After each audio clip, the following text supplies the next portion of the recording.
As we know, the luxury agendas, planners, and notebooks can get very pricey.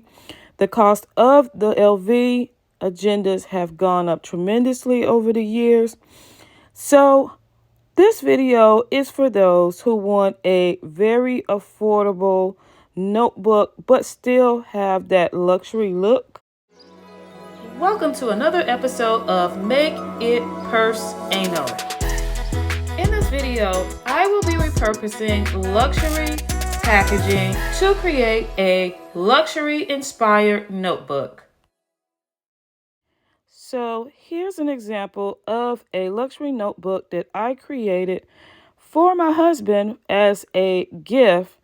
And this was created from the packaging that his cologne actually came in. It was from Gucci. So I just took the box that it came in and created a notebook out of it. And I think it came out really nice. And it's a useful little notebook that he can use to jot down things for his business. So if you guys want to learn how to create something like this, keep watching this video. So the tools I used in this video is a paper cutter and a Cinch book binding machine, as well as pliers. The materials used are spiral cords and metal book ends, as well as you're going to need paper. So the first thing you're going to need is the luxury packaging. For this video, I will be using my Dior luxury packaging. First, you're going to need to cut the packaging into the size that you want for the front cover and the back cover.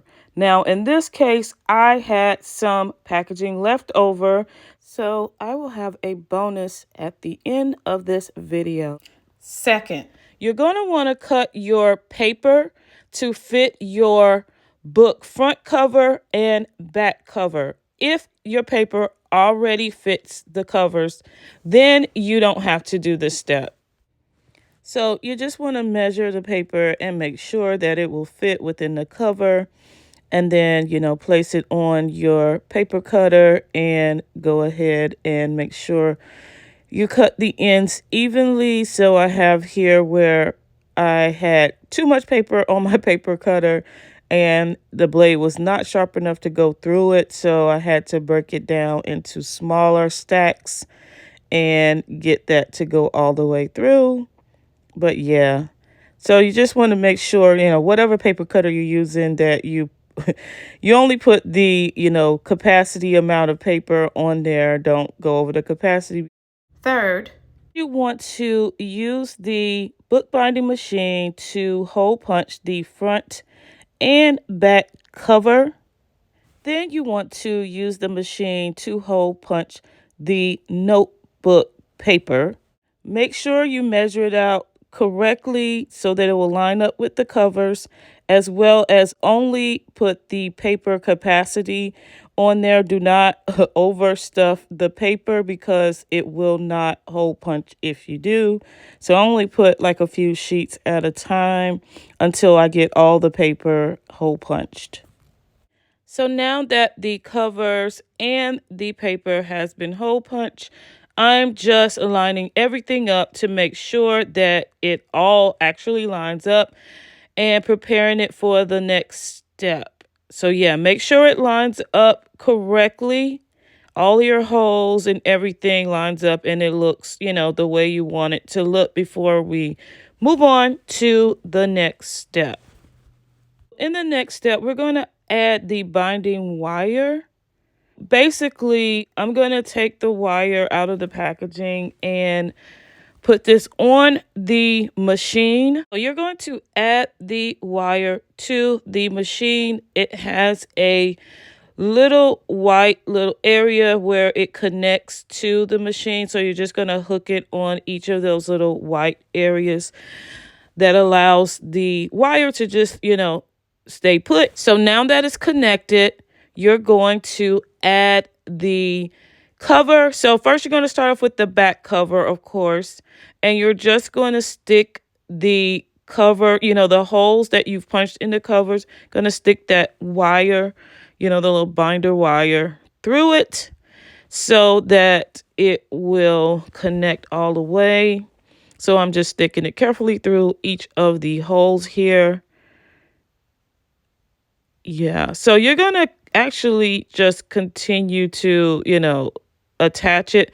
Now I'm gonna go ahead and cut off the excess wire from the book right now because it's a little annoying when you're trying to, you know, add the book cover and all the paper. So I'm just gonna cut that off now. I'm using my little pliers to cut that end off.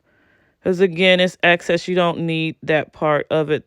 Now, if you are doing a larger notebook, you will need more wire. So you just decide how much you need based on the size of your project. So here I am going to continue with adding the paper to the ring.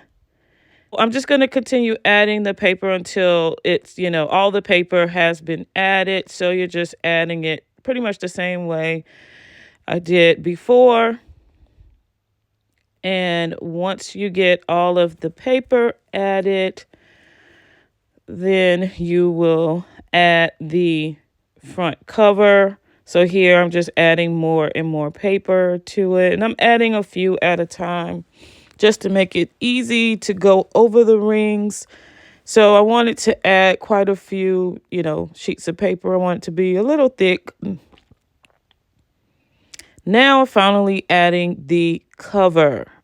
So now this step is complete once we add the cover. So now that I have the cover, it's time to close the binding ring. This step is to cinch the notebook. You're going to put the binder rings under the cinch area, and this area, once you pull down on the lever, it will cinch the rings together, as you can see here. And here's the beautiful notebook. This is a luxury inspired notebook, which is created with actual luxury packaging. But I wanted to be a little extra in this project, so I decided to add these metal bookends to the notebook. So keep watching to find out how. I grabbed my pliers and the book end, and basically I just inserted the book end on the corner of the notebook and used my pliers to kind of squeeze the book end together, you know, because the book end has a front and a back, so you're just squeezing it onto the actual notebook cover. And then once you squeeze it, it will grip the cover and it'll stay on basically. So I'm just going to use that method to add the book end to each end of the front notebook cover. And I'll actually do the same to the back notebook cover. Basically, you're going to have 4 ends on the front cover and 4 ends on the back cover. So here I am adding it to the front cover still. This is just the second end here that I'm adding. So again, you're just going to place it in the corner and then squeeze it. Now, I will say this. I probably squeezed it too hard, so it kind of bent the book ends, kind of. So, but I mean, it still looks great to me, but it is a little bent, you know. So just be very careful and gentle when you squeeze it. Now I have added all of the bookends to the corners, and here's the bonus. I used the excess packaging to create a bookmark for my notebook. So I love the way this project turned out. I think it is so beautiful. The packaging is gorgeous. Hopefully you enjoyed this video. If you did, don't forget to like, share, comment, and subscribe. Thanks for watching.